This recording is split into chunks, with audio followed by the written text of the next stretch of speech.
रास्ते से गुजरते हुए नजर पड़ी एक खूबसूरत चेरी के पेड़ पर। लाल चमकते हुए फल, जैसे कुदरत ने खुद सजा कर रखा हो। हम रुके, देखा और फिर एक एक करके तोड़ने लगे। छोटे से दिखने वाले ये लाल लाल फल, चेरी, सिर्फ स्वाद में ही नहीं, सेहत में भी बेमिसाल हैं। इनका रंग जितना खूबसूरत होता है, इनका असर उतना ही ताकतवर। चेरी में भरपूर मात्रा में एंटीऑक्सीडेंट्स होते हैं, जो शरीर को फ्री रेडिकल्स से बचाते हैं और बुढ़ापे की रफ्तार को धीमा करते हैं। ये फल सूजन कम करने में मदद करता है, खासकर जोड़ों के दर्द और गठिया जैसे रोगों में। अगर आपको अच्छी नींद नहीं आती, तो चेरी में पाया जाने वाला मेलाटोनिन नींद को बेहतर बना सकता है, बिल्कुल प्राकृतिक तरीके से। दिल की सेहत के लिए भी चेरी बेहद फायदेमंद है।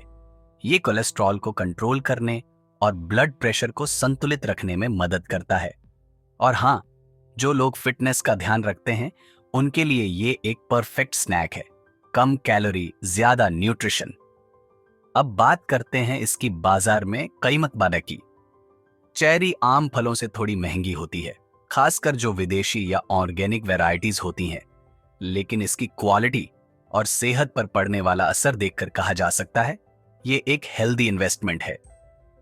तो अगली बार जब चेरी दिखे, तो बस देखते मत रहो, उसको खा लो। तो मिलते अपनी नेक्स्ट वीडियो में। ताता, बाय बाय।